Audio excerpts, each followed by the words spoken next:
Welcome to SNS publications. So మనకు ఎగ్జామినేషన్లో MCQs అనేవి బేస్ చేసుకుని ఉన్న సంగతి మీకు తెలిసిందే. సో మనం ఈ ఎంసీక్యూస్ చదివేటప్పుడు ప్రతి ఆప్షన్కు సంబంధించిన ఎంతో కొంత సమాచారం తెలుసుకుంటే ఒక్క బిట్ చదివేలోపు కనీసం ఒక 5 to 6 పాయింట్స్ కవర్ అయినా వాస్ట్గా మనకు నాలెడ్జ్ అనేది వస్తుంది. ఇది ఎగ్జామినేషన్ ఓరియంటేషన్కు అదే ఖచ్చితమైందిగా చెప్పుకోవచ్చు. సో మరి అలాంటి క్వశ్చన్స్ని మనం ఈ సెషన్లో కొన్ని డిస్కస్ చేద్దాము. So first of all, who among the following is India's permanent representative to UNO in New York? So నేను ఆన్సర్ చెప్పేలోపు మీకు ఎవరైనా ఆన్సర్ తెలిస్తే okay, you can go ahead. మీరు ఇది లైవ్ సెషన్ కాదు కాబట్టి మీరు ఆన్సర్ చేయండి, ప్రాబ్లం లేదు, రైట్? మరి ఈ క్వశ్చన్కి సరైన సమాధానం పర్వతనేని హరీష్, రైట్? సో భారతదేశానికి శాశ్వత ప్రతినిధిగా ఎవరు నియామకమయ్యారు ఇటీవలంటే పర్వతనేని హరీష్. ఆయన తెలుగు రాష్ట్రానికి, తెలంగాణ రాష్ట్రానికి చెందినవారు. ఉస్మానియా యూనివర్సిటీలో చదివినారు. ఇంజనీరింగ్ విభాగంలో ఆయన గోల్డ్ మెడల్ కూడా సాధించారు. తర్వాత సివిల్స్ రాసి ఆయన ఇండియన్ ఫారిన్ సర్వీస్కు వెళ్ళి ఇప్పుడు అత్యంత కీలకమైన బాధ్యతలను చేపట్టారు, రైట్? మరి గీతా బాత్రా, సో వీరి గురించిన సమాచారం తెలుసుకుందాం. గీతా బాత్రా వరల్డ్ బ్యాంకుకు సంబంధించి వీరు వార్తల్లో ఉన్నారు. మనకు వరల్డ్ బ్యాంక్ నేతృత్వంలో గ్లోబల్ ఎన్వైర్న్మెంట్ ఫెసిలిటీ అని చెప్పి ఉన్నది. గ్లోబల్ ఎన్వైర్న్మెంట్ ఫెసిలిటీ, దీనికి ఇండిపెండెంట్ ఇవాల్యుయేటర్ అంటే తెలుగులో స్వతంత్ర మూల్యాంకన అధికారి, ఇండిపెండెంట్ ఇవాల్యుయేటర్ లేదా స్వతంత్ర మూల్యాంకన అధికారి హోదాలో వారు పనిచేస్తూ ఉన్నారు, గీతా బాత్రా. సో ఈ గీతా బాత్రా అన్నప్పుడల్లా మనకు గీతా సబర్వాల్ అనే మరొక మహిళను కూడా గుర్తు చేసుకోవాలి. ఈ గీతా సబర్వాల్ అనే మహిళ యునైటెడ్ నేషన్స్ ఆర్గనైజేషన్కు సంబంధించి ఇండోనేషియాలో మరి UNO రిప్రజెంటేటివ్గా పనిచేస్తూ ఉన్నారు. సో గీతా బాత్రా, గీతా సబర్వాల్, గీతా గోపీనాథ్ మరొక గీత. సో ఈ గీత IMFలో ఫస్ట్ డిప్యూటీ మేనేజింగ్ డైరెక్టర్గా విధులు నిర్వహిస్తూ ఉన్నారు. సో ఈ విధంగా గీతా బాత్రా వచ్చినప్పుడల్లా గీతా గోపీనాథ్, గీతా సబర్వాల్ గుర్తు చేసుకోవాలి. నెక్స్ట్ అరిందమ్ బాగ్చి, మరి యునైటెడ్ నేషన్స్ ఆర్గనైజేషన్కు UNO, దీనికి ఓకే UNOకు న్యూయార్క్లో కార్యాలయాలు ఉన్నాయి, జెనీవాలోనూ కార్యాలయాలు ఉన్నాయి. న్యూయార్క్లో ఏవైతే కార్యాలయాలు ఉన్నాయో ఆ ఆఫీసెస్కి మనకు పర్వతనేని హరీష్ శాశ్వత రాయబారిగా ఉన్నారు. అదేవిధంగా మనకు జెనీవాలో UNOకు సంబంధించిన జెనీవా కార్యాలయాలకు అరిందమ్ బాగ్చి ఉన్నారు, రైట్? సో ఈ అరిందమ్ బాగ్చి మనకు భారతదేశానికి స్పోక్స్ పర్సన్గా ఉండేవారు. ఆయన ఇప్పుడు జెనీవాకు ట్రాన్స్ఫర్ అయినారు. అండ్ నెక్స్ట్ రుచిరా కాంబోజ్, పర్వతనేని హరీష్కు ముందు రుచిరా కాంబోజ్ ఉండినారు. భారతదేశం నుంచి UNOలో శాశ్వత ప్రతినిధిగా బాధ్యతలు చేపట్టిన తొలి మహిళ ఈమెనే, రైట్? సో మరి భారతదేశానికి స్పోక్స్ పర్సన్గా ఉండిన అరిందమ్ బాగ్చి ఆయన స్విట్జర్లాండ్కు వెళ్ళారు UNOకు శాశ్వత రాయబారిగా. సో మరి ఇక్కడ ఉన్న ఇంద్రా మణిపాండే బిమ్స్టెక్కు వచ్చేశారు. మరి ఇక్కడ భారతదేశానికి స్పోక్స్ పర్సన్గా రాధా జైస్వాల్ నియామకమయ్యారు. ఏ పదవిలో? Spokes person. మనకు స్పోక్స్ పర్సన్ అనగానే ఇప్పుడు ఉక్రెయిన్ దేశం గుర్తుకు రావాలి. సో ఇక్కడ మనకు ఏతో పనిచేసే రోబో ఒకటి స్పోక్స్ పర్సన్గా పనిచేస్తున్నది. సో ఇది టోటల్గా మనకు ఈ క్వశ్చన్కు సంబంధించిన ఎక్స్ప్లెనేషన్, రైట్? నెక్స్ట్ ఇంకొక క్వశ్చన్ కానీ వెళ్తే మనం, which of the following is not part of UN restoration project? So మనకు పర్యావరణం అన్నది చాలా ముఖ్యమైనది. మరి ఈ పర్యావరణాన్ని పరిరక్షించుకోవాలి. ఎక్కడైతే ఇబ్బందికరమైన పరిస్థితులు ఉన్నాయో, పర్యావరణం పరంగా బాగా దెబ్బతిన్నాయో వాటిని రీస్టోర్ చేసుకోండి అని చెప్పి UNO చెప్పింది. ఆ విధంగా ప్రపంచంలో 7 ప్రాజెక్టులు బాగా రీస్టోర్ చేశారు.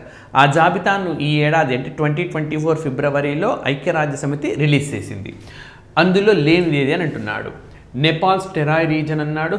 Indus river flow area in Pakistan అంటే మనకు సింధు నది ఓకే ప్రవాహ మార్గము. శ్రీలంకలోని మాంగ్రూవ్స్ అంటే మడ అడవులు అని అర్థము. ఏసియాన్ అంజినా మూమెంట్ ఇన్ ఆఫ్రికా. మీకు ఆన్సర్ తెలిసి ఆన్సర్ చేయండి. మరి దీనికి సరైన సమాధానము ఫోర్త్ వన్ కాదు. ఓకే, ఫోర్త్ వన్ రాంగ్ ఉన్నది. సో చూడండి, మనకు ఈ విధంగా భూమి ఉంది అని అంటే మనకు ఇది భూమధ్య రేఖ అయితే ఇది ఏసియాలో ఇండియా అనుకుంటే, నేపాల్లో టెరాయ్ భూములు, శ్రీలంకలో మాంగ్రూవ్స్ అండ్ పాకిస్తాన్లో సింధు నది ప్రవహించే మార్గము పాకిస్తాన్లో, అదేవిధంగా మెడిటెర్రానియన్ ప్రాంతము, ఆఫ్రికాలో వ్యవసాయ భూములు, ఆఫ్రికాలో పొడి భూములు డ్రై ల్యాండ్స్, అదేవిధంగా సౌత్ అమెరికాలో ఏసియాన్ ఆంజినా మూమెంట్, సౌత్ అమెరికాలో పెరు దేశంలో ఏసియాన్ ఆంజినా మూమెంట్. కానీ ఇక్కడ ఏమి ఇచ్చినాడు, ఆఫ్రికా అని ఇచ్చినాడు మనకు, కాబట్టి అది తప్పు. రైట్. సో మనకు ప్రపంచంలో ఐక్యరాజ్య సమితి రిస్టోరేషన్ ప్రాజెక్టుల్లో 7 ప్రాజెక్టులు ఉన్నట్టుగా గుర్తించినారు. ఆ 7 ప్రాజెక్టులు, ఒకటి నేపాల్లోని టెరాయ్ రీజన్, శ్రీలంకలోని మాంగ్రూవ్స్, సింధు నది పరివాహక ప్రాంతం పాకిస్తాన్లో, ఆఫ్రికాలో వ్యవసాయ భూములు, ఆఫ్రికాలో పొడి భూములు, మధ్యధరా సముద్ర ప్రాంత పరిధిలో అడవి భూములు, దక్షిణ అమెరికా ఖండంలో ఏషియన్ ఆంజినా మూమెంట్. ఈ 7 ప్రాజెక్టులు ఉన్నాయి. లేనిదాన్ని గుర్తించమన్నాడు. మరి ఇది సౌత్ అమెరికాకు సంబంధించింది, ఆఫ్రికాకు సంబంధించింది కాదు, కాబట్టి ఇది మనకు ఆన్సర్ అవుతుంది. రైట్. సో మరి నేపాల్లో టెరాయ్ రీజన్ భారతదేశంలో ఉంటుంది. అందుకే కొంచెం భారతదేశం కూడా సహాయం చేసిందనమాట ఈ ప్రాంతానికి సంబంధించింది. సో సింధు నాగరికత, పాకిస్తాన్లో ఉండే సింధు నాగరికత పరివాహక ప్రాంతం కూడా మనకు ఉన్నది. రైట్. సో శ్రీలంకలో మడడువులు, ఎక్కడైతే సముద్రం ఉంటుందో అక్కడ మడడువులు పెరుగుతుంటాయి, అవి చాలా ఉపయోగకరమైనవి. నెక్స్ట్ వచ్చేసి which of the following was launched by UNO recently. మరి ఐక్యరాజ్య సమితి ఇటీవలి కాలంలో కింది వాన్లో దేన్ని లాంచ్ చేసిందని అడుగుతున్నాడు. Multi dimension poverty index, multi dimension vulnerability index, global innovation index, terrorism index. Right. So మరి దీనికి సరైన సమాధానము మల్టీ డైమెన్షనల్ వల్నరబిలిటీ ఇండెక్స్, బహుళ ప్రమాదం పొంచి ఉన్న సూచి అన్నమాట. దీన్ని ఇటీవలే మనకు యునైటెడ్ నేషన్స్ ఆర్గనైజేషన్ ప్రారంభించింది. So multi dimensional poverty index, బహుళ పేదరిక సూచి ఎప్పటి నుంచో ఉన్నది. బహుళ పేదరిక సూచి మనకు ఇది కొత్తదేం కాదు, ఎప్పటి నుంచో అమలవుతూ ఉంది. Right. So Oxford university, UNDP ఇవన్నీ కలిసి మనకు విడుదల చేస్తూ ఉంటాయి ప్రతి ఏడాది. అదేవిధంగా గ్లోబల్ ఇన్నోవేషన్ ఇండెక్స్ కూడా మనకు ఏటా వస్తూ ఉంటుంది. టెర్రరిజం ఇండెక్స్ మనకు సిడ్నీ కేంద్రంగా పనిచేసే పీస్ ఇన్స్టిట్యూట్ వాళ్ళు రిలీజ్ చేస్తూ ఉంటారు. అయితే రైట్, ఉగ్రవాదాన్ని బాధిత దేశాల జాబితాగా చెప్పుకోవచ్చు. భారతదేశం 13వ ర్యాంకులో ఉన్నది లేటెస్ట్ ఇండెక్స్లో, ఇంకా కొత్త ఇండెక్స్ కూడా వచ్చే అవకాశం ఉన్నది. సో ఇది ఈ క్వశ్చన్కు సంబంధించిన ఎక్స్ప్లెనేషన్. అండ్ నెక్స్ట్ వచ్చేసి which of the following countries India has elevated ties to strategic level. So కింద పేర్కొన్న ఏ దేశంతో భారతదేశము తమ సంబంధాలను వ్యూహాత్మక స్థాయికి పెంచుకున్నది అని అడుగుతున్నాడు. వ్యూహాత్మక స్థాయికి. రైట్. సో సింగపూర్, మలేషియా అని 2 ఆప్షన్స్ ఉన్నాయి. Only A, only B, only A and B none ఉన్నాయి. సో దీనికి సరైన సమాధానం బోత్ ఏ అండ్ బి.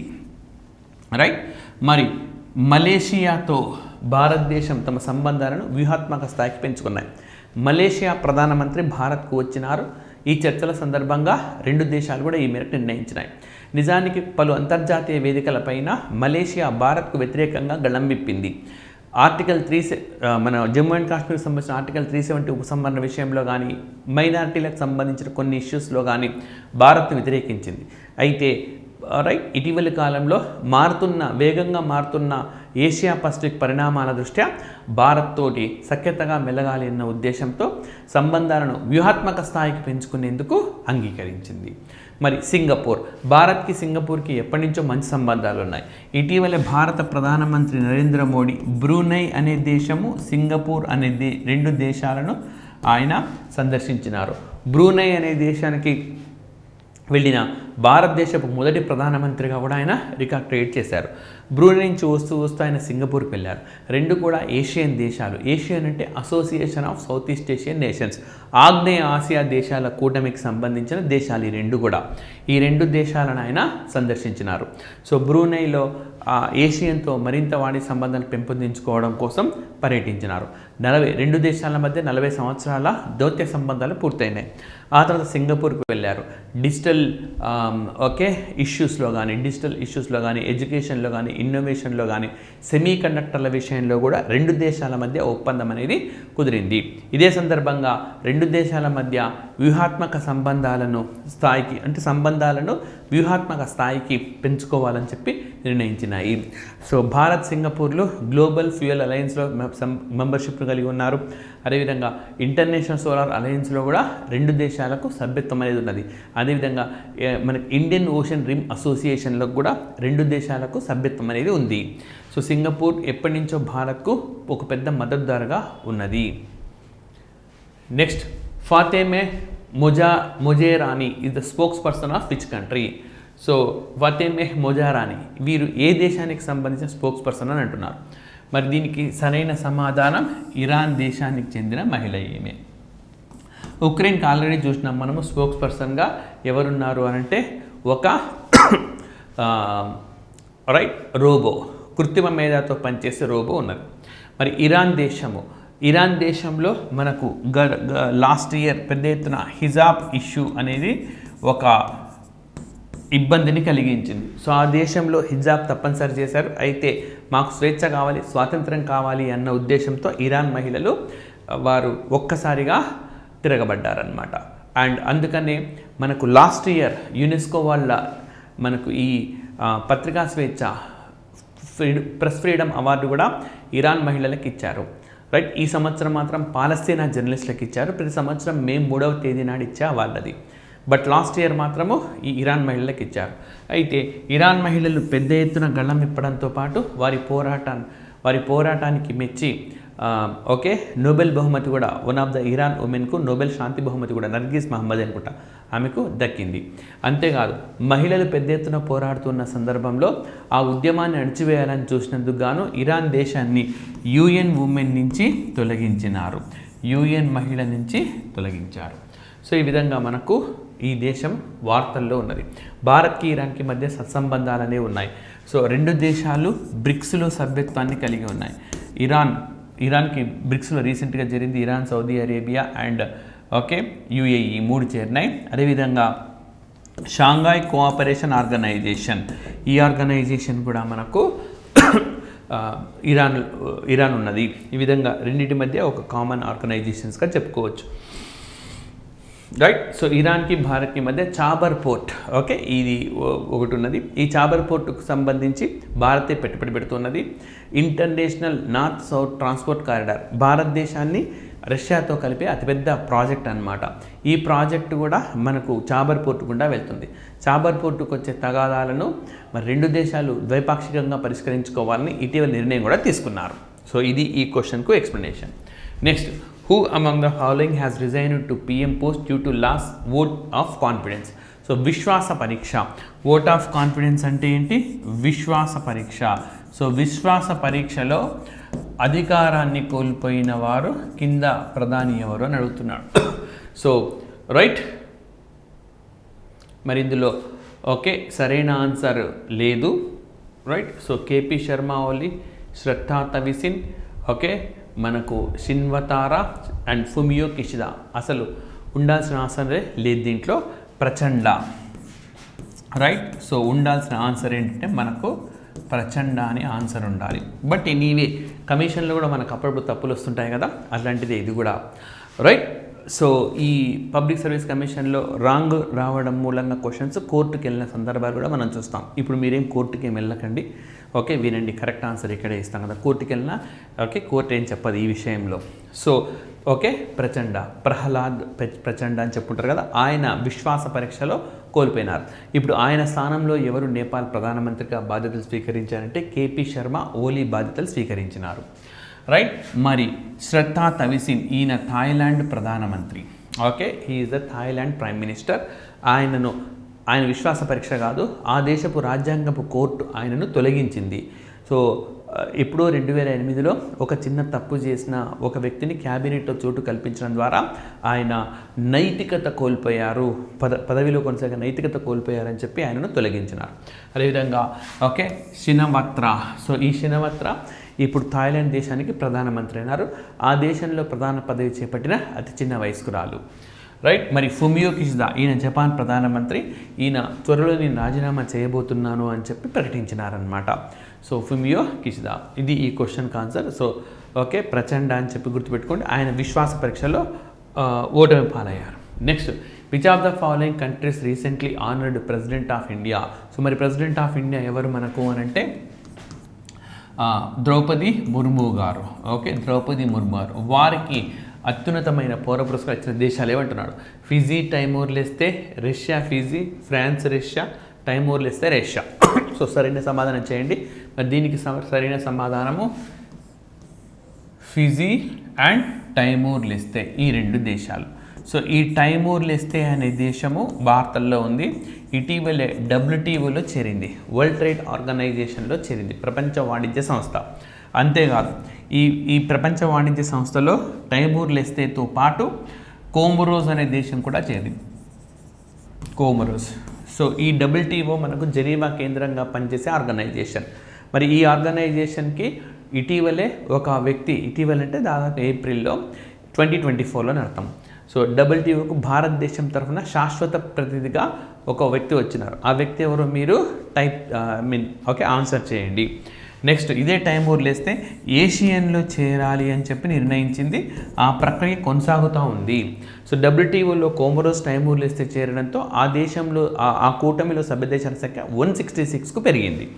ఏషియన్లో ఇది జాయిన్ ప్రక్రియ ఉంది. చేరినాక మనం చెప్పుకోవచ్చు 11 దేశాలు అవుతాయన్నమాట. అంతేకాదు ఫిజీ పార్లమెంట్లో భారత ప్రధానమంత్రి నరేంద్ర మోడీ ప్రసంగించారు కూడా 2016లో. సో రష్యా దేశం ఇటీవలే భారత ప్రధానమంత్రి నరేంద్ర మోడీకి అత్యున్నతమైన పౌర పురస్కారాన్ని అందించింది. అదేవిధంగా ఫ్రాన్స్ దేశము 2022లోనే భారత కాంగ్రెస్ పార్టీకి చెందిన శశి థరూర్కు అత్యుత్తమైన పౌర పురస్కారాన్ని ప్రకటించింది. బట్ ఓకే ఇప్పుడు ఇచ్చిందనమాట, కన్ఫర్ చేసింది. రైట్. సో ఇవి ఈ క్వశ్చన్కు సంబంధించిన ఎక్స్ప్లెనేషన్. అండ్ నెక్స్ట్ వచ్చేసి మనకు చూస్ ద కరెక్ట్ ఆన్సర్ అన్నాడు. సరైన సమాధానం ఎంచుకోండి. May 24th has been declared as a world football day. May 25th has been declared as a international day of markhor. Right. మరి ఆన్సర్ చేయండి. దీనికి సరైన సమాధానం నన్ ఈస్ ట్రూ. ఇది కూడా సరికాదు, రివర్స్లో ఉంది. నిజానికి May 24th right international day of markhor, May 25th world football day, ఇట్లా ఉండాలి. కానీ రివర్స్లో ఉన్నది, రివర్స్లో ఉంది కాబట్టి రెండు సరికాదు. మరి ఎవరు ప్రకటించారు ఈ రోజులు అంటే యునైటెడ్ నేషన్స్ జనరల్ అసెంబ్లీ, ఐక్యరాజ్య సమితి సాధారణ సభ ప్రకటించింది. సో ఇంటర్నేషనల్ డే ఆఫ్ మార్కోర్ అని అంటే హిమాలయ ప్రాంతంలో కనిపించే జంతువు అన్నమాట అది. సో ఒక రకంగా కొమ్ములుండే ఒక మేక లాంటిది అన్నమాట, రైట్, గొర్రె లాంటిది. పాకిస్తాన్లో ఎక్కువగా ఉంటుంది. పాకిస్తాన్ జాతీయ జంతువు ఇది. పాకిస్తాన్ వాళ్ళే ఈ మనకు తీర్మానాన్ని ప్రవేశపెడితే అంగీకరించారు. మరి అదేవిధంగా 25 వరల్డ్ ఫుట్బాల్ డే, ఇప్పుడు May 25. మనకు ఈ సంవత్సరము ఫ్రాన్స్లో ఒలింపిక్స్ అనేవి నిర్వహించిన సంగతి తెలిసింది. మరి ఈ ఒలింపిక్స్ నిర్వహణ సందర్భంగా 1924 కూడా ప్యారిస్ నిర్వహించినారు. సో అన్ని కాంటినెంట్స్ నుంచి అప్పుడు ఫుట్బాల్ మ్యాచ్ అనేది May 25న జరిగింది. సో కాబట్టి ఆ రోజుని వరల్డ్ ఫుట్బాల్ డేగా ప్రకటించారు. మరి ఇటీవలి కాలంలో యునైటెడ్ నేషన్ జనరల్ అసెంబ్లీ ఇలా కొన్ని రోజులను ప్రకటిస్తూ ఉన్నది. November 26 world sustainable transport day, ప్రపంచ సుస్థిర రవాణా రోజు అని ప్రకటించింది. సో ఇది ఒక డే. మరి ఆల్రెడీ ఇది భారతదేశంలో రాజ్యాంగపు రోజు, కాన్స్టిట్యూషన్ డే. అదేవిధంగా ఇది నేషనల్ మిల్క్ డే, అదేవిధంగా ఇది లా డేగా కూడా జరుపుకోవచ్చు. అదేవిధంగా మార్చ్ 15 ఈ రోజుని ఇస్లామోఫోబియా డేగా అని కూడా ప్రకటించింది. దీన్ని కూడా పాకిస్తాన్ ప్రతిపాదించింది. డే ఆఫ్ మార్కోర్ని కూడా పాకిస్తాన్ దేశమే ప్రతిపాదించింది. ఆ ప్రతిపాదనలకు ఆమోదం లభించింది. మరి భారతదేశం ఏదైనా డేని ప్రతిపాదించిందంటే June 21. Okay, June 21 are international yoga day. అది భారత్ చేసిన ప్రతిపాదననే. రైట్. సో ఈ విధంగా ఓకే, ఈ క్వశ్చన్ కూడా మనకు ఉన్నది. And next, which are the following is the 99th member of International Solar Alliance. అంతర్జాతీయ సౌర కూటమికి సంబంధించి 99వ సభ్య దేశం ఏదన్నాడు. మరి దీనికి సరైన సమాధానం స్పెయిన్. రైట్. మరి ఈ స్పెయిన్ అనేది క్యాపిటల్ మాడ్రిడ్ అని ఉంటుంది. World tourism organization, United Nations world tourism organization స్పెయిన్లోనే ఉంటుంది. రైట్.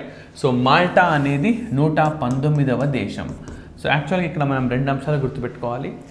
ఒక దేశం వచ్చి సంతకం చేసింది అనుకోండి, అది ఎంబడే అమల్లోకి రాదు. ఆ దేశ పార్లమెంట్ ఒప్పుకోవాలి. దాన్ని రాటిఫికేషన్ అంటాం. రాటిఫికేషన్. సో ఓకే, రాటిఫికేషన్ చేయలేదు ఇంకా, కాబట్టి రాటిఫికేషన్ చేసిన దేశాల సంఖ్య స్పెయిన్ 99 ఉన్నది. రైట్. అండ్ సింగపూర్ ఇంతకుముందు చూసినాం, భారత ప్రధానమంత్రి ఇటీవల పర్యటించినారు. సింగపూర్ కూడా ఈ ఇంటర్నేషనల్ సోలార్ అలయన్స్లో సభ్యత్వాన్ని కలిగి ఉన్నది. రైట్. సో రష్యా దేశాన్ని ఇటీవల భారత ప్రధాని పర్యటించినారు. ఆ దేశ అత్యున్నత పౌర పురస్కారాన్ని మన ప్రధానమంత్రికి వాళ్ళు ఇచ్చినారు. విధంగా $100 బిలియన్ వాణిజ్యాన్ని $200 బిలియన్ తీసుకెళ్లాలనుకున్నారు. భారతదేశానికి ఆయుధాల పరంగా అతిపెద్ద సరఫరాదారు ఎవరనంటే రష్యా దేశము. రైట్. మరి ఇంటర్నేషనల్ సోలార్ అలయన్స్ మనకి ఎక్కడ ఉన్నదనంటే హర్యానాలోని గుర్గావ్లో ఉన్నది. ఇది ఒక అంతర్జాతీయ కూటమి. భారతదేశంలో ప్రధాన కేంద్రం ఉంటూ ఏర్పాటైన తొలి అంతర్జాతీయ కూటమిగా మనం ఇంటర్నేషనల్ సోలార్ అలయన్స్ని చెప్తాం. భారతదేశంలో ఇది మాత్రమే కాకుండా CDRI కూడా ఉంటుంది. Right. So centre for disaster resilient infrastructure అని చెప్పి CDRI ఉంటుంది. ఇది కూడా భారతదేశం కేంద్రంగా. భారతదేశం ఇంటర్నేషనల్ బిగ్ క్యాట్ అలయన్స్ని కూడా ఏర్పాటు చేయబోతున్నది. ఓకే. సో ఇది హెడ్ క్వార్టర్ కూడా భారతదేశంలో ఉండనున్నది. సో ఇంటర్నేషనల్ బిగ్ క్యాట్ అలయన్స్లో lion, tiger, leopard, snow leopard, cheetah, jaguar, puma. So ఈ జంతువులను పరిరక్షిస్తారు. 150 కోట్లు కేటాయించారు దానికి. సో ఇందులో ఆల్రెడీ నేపాల్ కూడా చేరింది. సో ఈ విధంగా భారతదేశం కేంద్రంగా ఇవి అంతర్జాతీయ సంస్థలు. ఇవి మాత్రమే కాకుండా WHOకు చెందిన GCTM భారతదేశంలోనే ఉంది హెడ్ క్వార్టర్. GCTM అంటే global centre for traditional medicine. ఎవరికి చెందింది ఇదంటే వరల్డ్ హెల్త్ ఆర్గనైజేషన్. అదేవిధంగా ఇంటర్నేషనల్ టెలికమ్యూనికేషన్ యూనియన్కి సంబంధించిన కార్యాలయం కూడా ఢిల్లీలో ఉన్నది. ఏషియన్ డెవలప్మెంట్ బ్యాంక్ సంబంధించిన స్థానిక కార్యాలయం కూడా ఇక్కడ ఏర్పాటు చేయబోతున్నారు. ఈ విధంగా అనేక అంతర్జాతీయ సంస్థలకు భారతదేశం వేదికగా మారబోతున్నది. రైట్. సో ఇది ఈ క్వశ్చన్కు explanation. Next, which of the following organizations charter has come into force on 28 May. So charter అని అంటే ఒప్పందము అని అర్థం. ఓకే, చార్టర్ అని అంటే ఒప్పందము. రైట్. సో మరి దీనికి ఆన్సర్ ఏంటి అని అంటే మనకు బిమ్స్టెక్ అని అర్థము. రైట్. సో ఒక్కొక్కటి చూద్దాము. మనకు స్క్వాడ్ అని అంటే, స్క్వాడ్కు ముందు మనము క్వాడ్ ఒకటి తెలుసుకుందాం. క్వాడ్ అని అంటే ఇండియా, USA, జపాన్, ఆస్ట్రేలియా ఉంటాయి. సో మలబార్ ఎక్సర్సైజ్ కూడా నిర్వహిస్తూ ఉంటారు వీళ్ళు. ఓకే, క్వాడ్ అంటాం. సో ఇది చైనాను చెక్ పెట్టడం కోసం దీన్ని ఏర్పాటు చేశారు. రైట్. సో క్వాడ్లో మనకు ఇండియా స్థానంలో ఫిలిప్పైన్స్ ఉంటే దాన్ని స్క్వాడ్ అంటారు. మరి స్క్వాడ్ దేనికి పనిచేస్తుంది అని అంటే చైనా రష్యాలను నిలువరించడానికి, చైనా రష్యాలను కట్టడి చేయడం కోసం దీన్ని ఏర్పాటు చేశారు. రైట్. సో G20 అనేది మనకు ఒక అంతర్జాతీయ కూటమి. సో ఇందులో మనకు 46 దేశాలు ఉన్నాయి. సో 19 దేశాలు ప్లస్ యూరోపియన్ యూనియన్ ఉన్నది. యూరోపియన్ యూనియన్లో మనకు 27 దేశాలు ఉంటాయి. మొత్తం కలిపి 46 కంట్రీస్ ఉంటాయి. ఆఫ్రికన్ యూనియన్ కూడా ఇందులో చేరబోతున్నది. మరి Colombo security conclave. Okay, Colombo security conclave అనేది మనకు ఇందులో ఇండియా, శ్రీలంక, మాల్దీవ్స్, మారిషస్, బంగ్లాదేశ్, రీసెంట్గా జరిగింది బంగ్లాదేశ్ ఇందులో ఉన్నది. రైట్. మీకు ఇంతకుముందు ఒక పాయింట్ చెప్పడం మర్చిపోయినాను. సో మనకు బ్రిక్స్ కూటమిలో ఇప్పటిదాకా ఉన్న దేశాలకు అదనంగా మలేషియా కూడా చేరాలనుకుంటుంది. నిజానికి భారత్ పట్ల మలేషియా స్ట్రాటజిక్ రిలేషన్స్కు వెళ్ళామని చెప్పినాం కదా, వ్యూహాత్మక సంభాషణ స్థాయికి వెళ్ళామని చెప్పాను కదా. నిజానికి మలేషియా కూడా ఇక్కడ చేరాలని చెప్పి లక్ష్యంగా ఎంచుకుందనమాట, బ్రిక్స్లో చేరాలి అని చెప్పి. Right. And then okay, Colombo securities conclave వీళ్ళ సెక్రటరియట్ సచివాలయం రీసెంట్గా కొలంబోలో ఏర్పాటు చేశారు. And then BIMSTEC, Bay of Bengal initiative for multi sectoral technical economic cooperation, headquarter మనకు బంగ్లాదేశ్లోని ఢాకాలో ఉంటుంది. సో ఈ ఆర్గనైజేషన్ సంబంధించిన చార్టర్ 20th మేన మళ్ళీకి వచ్చింది 2024. ఈ డేట్ కూడా మీరు గుర్తుపెట్టుకోండి. May 20 మీకు ఇంపార్టెంట్ చెప్పిన, 24th చెప్పిన, 25th చెప్పిన, ఈ 3 డేట్లకు మ్యాచ్ ద ఫాలోయింగ్లో కూడా ఎగ్జామినేషన్లో క్వశ్చన్ రావచ్చు. సో మరి చార్టర్ అమలులోకి వస్తే ఏమవుతుందంటే బిమ్స్టెక్ సభ్య దేశాలను చేర్చుకోవచ్చు, వేరే ఆర్గనైజేషన్లో సభ్యత్వాన్ని కలిగి ఉండొచ్చు, అట్లా రకరకాల ఆప్షన్స్ అనేవి అందుబాటులో ఉంటాయన్నమాట. రైట్.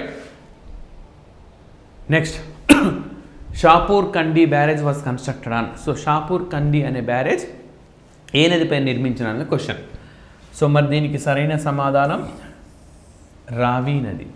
సో భారతదేశానికి ఓకే, ఇండియాకు అండ్ పాకిస్తాన్కు మధ్య 1960 సెప్టెంబర్ 19th మనకు ఇండస్ వాటర్ ట్రీటీ కుదిరింది, సింధు నది జలాల ఒప్పందం. మరి సింధు నది జలాల ఒప్పందం ప్రకారము రైట్, ఇండస్, చెనాబ్, జీలం ఈ 3 పాకిస్తాన్కు దక్కుతాయి. బియాస్, రావి, సట్లెజ్ ఈ 3 నదులకు సంబంధించిన నీరు భారత్ ఉపయోగించుకుంటుంది. అయితే రావి నది నీటిని కూడా భారత్ గరిష్టంగా మ్యాక్సిమంగా వాళ్ళకే వదులుతుంది. కానీ ఇప్పుడు షాపూర్ కంది బ్యారేజ్ నిర్మించి పూర్తిగా ఈ జలాలను మనమే వినియోగించుకోవాలని చెప్పి నిర్ణయించినామన్నమాట.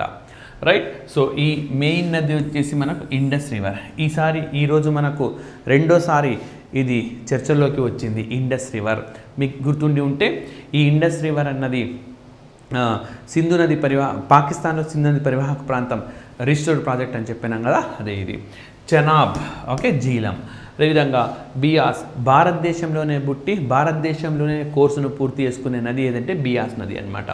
అదేవిధంగా రావి నది దీనిపైన ఇప్పుడు కట్టారు. సట్లెజ్ 3 దేశాల్లో ప్రవహించే సింధు నదికి సంబంధించిన ఏకైక ఉపనది ఇది అని మనం చెప్పుకోవచ్చు అనమాట. సో ఈ విధంగా మనకి ఈ అంశం ఉన్నది. అండ్ నెక్స్ట్ వచ్చేసి Vijayaraghavan panel report is related to అన్నాడు. విజయరాఘవన్ పానెల్ రిపోర్ట్ దేనికి సంబంధించింది అని. మరి దీనికి సమాధానం DRDO, defence research development organisation.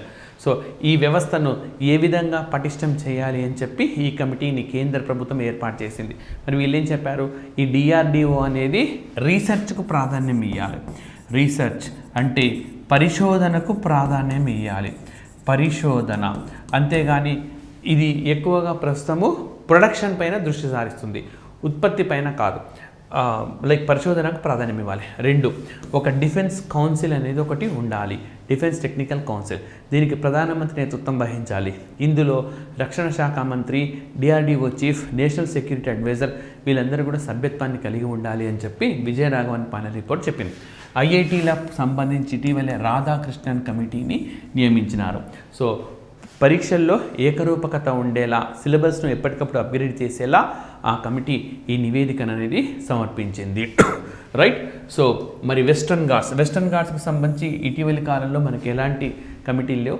But Kasturi Rangan committee, Madhavan Gadgil report and Kasturi Rangan కమిటీలు ఉన్నాయన్నమాట. అదేవిధంగా మన భారతదేశంలో జాతీయ ఆదాయాన్ని లెక్కించడానికి ఒక ఆధార సంవత్సరం అనేది ఉంటుంది. ఏ దేశంలో అయినా ఉంటుంది. ప్రస్తుతం 2011-12 ఆధార సంవత్సరంగా ఉన్నది. అయితే ఈ ఆధార సంవత్సరాన్ని మార్చడం కోసం 26 మంది సభ్యులతో కమిటీని ఏర్పాటు చేసినారు. రైట్. ఆ కమిటీకి ఎవరు నేతృత్వం వహిస్తున్నారు మీరు ఆన్సర్ చేయండి. అన్నీ నేను చెప్పడం కాదు, మీరు గుర్తుండాలి మీకు. ఓకే, లేదంటే సెర్చ్ చేయండి. ఇది నేను రెగ్యులర్ కరెంట్ అఫేర్స్లో కవర్ చేసిన పాయింటే. 26 మంది సభ్యులతో కమిటీ ఏర్పాటైంది. సో భారతదేశంలో చాలా ఆధార సంవత్సరాలు ఉన్నాయి ఇప్పటివరకు. 48, 49, 50, 51, 60, 61, 70, 71, 80, 81, 93, 94, 99, 2000, 2004-05, 2011-12, ఇప్పుడు ఉన్న ఆధార సంవత్సరం 2011-12. సో మనకు ఆధార సంవత్సరం ఎందుకు అని అంటే ద్రవ్యోల్బణం అన్నది పర్ఫెక్ట్గా ఉందా లేదా చూసుకోవడం కోసం దీన్ని తీసుకుంటారనమాట. అంటే ప్రస్తుత ధరల్లో అయితే మనకు ద్రవ్యోల్బణం ఉంది లేని తెలియదు, ఆధార సంవత్సరం ధరలోనే తెలుస్తుంది. రైట్. అండ్ నెక్స్ట్ సరైన సమాధానాన్ని ఎంచుకోండి అని చెప్పారు. India's first Sainik school under cooperative sector was introduced in Uttar Pradesh. So భారతదేశంలో తొలి సైనిక పాఠశాల సహకార రంగంలో ఉత్తరప్రదేశ్లో వచ్చింది అని అన్నాడు. Right. So next India's first Sainik school exclusive for girls was introduced in Gujarat. మరి ఇది రెండు కూడా తప్పే, రివర్స్లో ఉన్నాయి ఇక్కడ కూడా. సో భారతదేశంలో మనకు సహకార రంగంలో మొట్టమొదటి సైనిక పాఠశాల గుజరాత్లో వచ్చింది. గుజరాత్లో వచ్చింది. అదేవిధంగా బాలికలకు సంబంధించిన సైనిక పాఠశాల మనకి ఎక్కడొచ్చింది అని అంటే ఎక్స్క్లూజివ్లీ ఫర్ గర్ల్స్, ఇది ఉత్తరప్రదేశ్లో వచ్చింది. సో ఈ ప్రపంచంలోనే మొట్టమొదటి సహకార శాఖ మంత్రిగా ఎవరు పనిచేస్తున్నారంటే అమిత్ షా పనిచేస్తున్నారు. సో ఎక్కడ కూడా ప్రపంచంలో ఈ విధంగా సహకార మంత్రిత్వ శాఖ లేదు. భారతదేశంలో సహకారం అన్నది 1905లోనే స్టార్ట్ అయింది. 1919లో దీన్ని రాష్ట్ర జాబితాలో చేర్చారు. మాంటెగ్యూ చేమ్స్ఫోర్డ్ రిఫార్మ్స్లో ఇది రాష్ట్ర జాబితాలోకి వచ్చింది. అదేవిధంగా మనకు ఈ సహకార రంగము అన్నది రాజ్యాంగంలో మనకు 97th అమెండ్మెంట్ ద్వారా చేర్చినారు. 43Bలో ఆర్టికల్ 19లో కూడా కొంతమేర పార్ట్స్ని చేర్చినారనమాట. సో ఈ విధంగా అదేవిధంగా సహకార రంగంలో ప్రపంచంలోనే అతిపెద్ద మనకు స్టోరేజ్ గ్రెయిన్ స్టోరేజ్ని నిర్మించాలని చెప్పి కూడా భారత ప్రభుత్వం నిర్ణయించింది. రైట్. సో ఇది ఈ క్వశ్చన్కు సంబంధించిన explanation. And next, which is the first university to receive letter of intent to launch campus in India? So భారతదేశంలో క్యాంపస్ లాంచ్ చేయడానికి లెటర్ ఆఫ్ ఇంటెంట్ను దక్కించుకున్న విశ్వవిద్యాలయం ఏది అన్నాడు. మరి దీనికి సరైన సమాధానం యూకేకు చెందిన సౌతాంప్టన్ యూనివర్సిటీ. సో నిజానికి ఆస్ట్రేలియాకు సంబంధించిన 3 యూనివర్సిటీలు భారత్కు ప్రవేశించాల్సి ఉండింది. ఒకటి వచ్చేసి డెకిన్ యూనివర్సిటీ, రైట్. ఆ తర్వాత వొల్లోంగాంగ్ యూనివర్సిటీ, ఆ తర్వాత సిడ్నీ యూనివర్సిటీ, ఈ 3 ఉండినాయి. బట్ చర్చల దశ ఇవి పెద్ద ఎత్తున అధికారికంగా ప్రభుత్వం కూడా ప్రకటించింది. నూతన విద్యా విధానం ప్రకారం ఈ 3 యూనివర్సిటీలు భారతదేశంలోకి ప్రవేశిస్తాయి అని చెప్పి. బట్ మనకి అక్కడ ఏం జరిగింది, లెటర్ ఆఫ్ ఇంటెంట్ రాలేదు. చర్చల దశలో లెటర్ ఆఫ్ ఇంటెంట్ పూర్తి కాలేదు. ఈలోపు మనకు సౌతాంప్టన్ యూనివర్సిటీలో చర్చలు ముగిసినాయి అన్నమాట. సో మరి భారతదేశంలో 2020లో వచ్చిన నూతన విద్యా విధానం ప్రకారము రైట్ ఈ విదేశీ ఫారిన్ యూనివర్సిటీస్ను అనుమతించాలని చెప్పి నిర్ణయించినారు. ఆ నిర్ణయం మేరకే మనకు ఇవి రాబోతున్నాయి అన్నమాట. రైట్. సో చాలా ఇంపార్టెంట్. భారతదేశానికి మొట్టమొదటి విద్యా విధానం మనకు 1968లో వస్తే, రెండవ విద్యా విధానం 1986లో వచ్చింది. మూడవ విద్యా విధానం మనకు 2020 జూలైన ప్రకటించినారు. సో జూలై 29న మనకు డ్రాఫ్ట్ కూడా వచ్చింది. ఇదే జూలై 29th మనకు టైగర్ డేగా కూడా నిర్వహిస్తూ ఉంటాము. అట్లా గుర్తుపెట్టుకోండి మీరు. అండ్ నెక్స్ట్ మనకు ఇంకొక క్వశ్చన్ కూడా ఉన్నది. సో చూడండి, చూస్ ద అప్రాప్రియేట్ ఆన్సర్ అన్నాడు. From 1st January 2024 Himachal Pradesh government not purchasing any petrol diesel vehicle అన్నాడు. Next, all government vehicles of Uttar Pradesh by 2030 will be electric అన్నాడు. సో మరి ఈ స్టేట్మెంట్లు కరెక్టా అంటే ఎస్, రెండు కూడా సరి అయిన స్టేట్మెంట్లే. సో హిమాచల్ ప్రదేశ్ గవర్నమెంట్ చాలా కీలక నిర్ణయం తీసుకుంది. ఈ ఏడాది 2024 January 1 నుంచి 2024 January 1 నుంచి పెట్రోల్ డీజిల్ వాహనాలను ప్రభుత్వ అవసరాలకు కొనడం లేదు. రైట్. మరి అదేవిధంగా ఉత్తరప్రదేశ్ ఏం నిర్ణయం తీసుకుంది క్యాబినెట్ అని అంటే 2030 నాటికి ఉత్తరప్రదేశ్ ప్రభుత్వ వాహనాలన్నీ ఎలక్ట్రిక్ వాహనాలు కావాలి, ఎట్టి పరిస్థితులలో ఇవి వేరే తరహా వాహనాలుగా ఉండకూడదు అని చెప్పి నిర్ణయించుకున్నారు. రైట్. సో ఇవి రెండు కరెక్ట్. ఇక్కడ మీకు కొన్ని అంశాలు చెప్తాను. 2024 January 1 మరి 2024 January 1 నుంచి ఆధార్ బేస్డ్ పేమెంట్స్ కూడా అమల్లోకి వచ్చింది. Aadhaar based payments, right. Aadhaar based payments అని అంటే మనకు ఎవరైతే MGNREGలో శ్రామికులు ఉన్నారో వారికి ఆధార్ ఐడెంటిఫికేషన్ ద్వారా ఈ చెల్లింపులు అనేవి చేస్తున్నారు. 2023 January 1 నాడేమో ఆధార్ బేస్డ్ అటెండెన్స్ ప్రవేశపెట్టారు. ఇప్పుడేమో ఆధార్ బేస్డ్ పేమెంట్స్ అనేవి ప్రవేశపెట్టినారు. రైట్. చాలా ఇంపార్టెంట్. మనకు దీంతోపాటు అస్సాం రాష్ట్ర ప్రభుత్వం కూడా ఈ 10,000 బస్సులను ఈ ఎలక్ట్రిక్ బస్సులను ప్రవేశపెట్టాలని చెప్పి నిర్ణయించింది. కేంద్ర ప్రభుత్వం 10,000 బస్సులను ప్రవేశపెట్టాలని నిర్ణయించింది. సుమారు 57,000 కోట్ల పెట్టుబడి. అస్సాం ప్రభుత్వం కూడా 100 బస్సులు అనుకుంటా. మొత్తానికైతే అస్సాం ప్రభుత్వము ఈ ఎలక్ట్రిక్ బస్సులను ప్రవేశపెట్టాలి, కాలుష్యాన్ని కట్టడి చేయడం కోసం ప్రవేశపెట్టాలని చెప్పి నిర్ణయించింది అనమాట. రైట్. సో ఇవి మనకు పూర్తి స్థాయిలో మ్యాక్సిమంగా మీకు నేషనల్ ఇంటర్నేషనల్ ఈవెంట్స్ కవర్ అయ్యేలా ఎంసీక్యూస్ని ఎస్ఎన్ఎస్ పబ్లికేషన్స్ అందించింది. సో దయచేసి వీడియోని లైక్ చేయండి, షేర్ చేయండి, సబ్స్క్రైబ్ చేసుకోండి. మరొక అంశంతో నెక్స్ట్ సెషన్లో కలుద్దాం. Thank you very much.